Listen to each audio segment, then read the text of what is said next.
పెద్దలు కానీ అందరూ కూడా పని చేస్తున్నారు. వాళ్ళందరికీ కూడా ధన్యవాదాలు తెలియజేస్తూ, రాజకీయంగా నేను ఎప్పుడు ఒకటే అంటా ఉంటాను, మీడియాలోకి వచ్చి అనేకమైన విమర్శలు చేస్తూ ఉంటాను, మాటలతో నాడుతూ ఉంటాను. నేను ఒకటే చెప్తా ఉంటాను, నేను కానీ కన్నెర్ర చేస్తే ఈ నగరంలో అత్యధికంగా అభిమానించే నా యువత ప్రతి వార్డులో కూడా ఉన్నారు. కన్నెర్ర చేశారంటే పరిణామాలు రాజకీయం వేరేగా ఉంటాయి. కానీ నాకు ఆలోచన రావట్లేదు కూడా.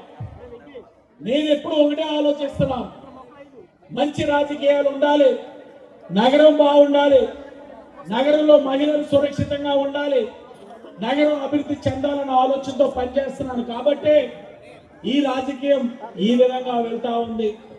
అది మంచితనం, చేతకానితనం అయితే కాదు అన్న విషయం కూడా అందరూ గుర్తుపెట్టుకోవాలని తెలియచేసుకుంటూ, మరొక్కసారి ఇక్కడికి విచ్చేసి అభిమానం చాటిన తెలుగుదేశం పార్టీ నాయకులకు, కార్యకర్తలకు, విచ్చేసిన ప్రజానికానికి, ఇంత చక్కటి కార్యక్రమం నిర్వహించిన సోదరులు ప్రదీప్ గారికి, వారి యొక్క బృందానికి, ప్రతి ఒక్కరికి కూడా పేరు పేరున నమస్కారాలు తెలియజేస్తూ, తప్పకుండా ఈ శాసనసభ్యుడు మీ ఆలోచనకు అనుగుణంగా ఏదైతే ఎన్నికల ముందు మాటిచ్చాడో పని చేస్తాడని మీకు మరొక్కసారి హామీ ఇస్తూ అందరికీ ధన్యవాదాలు.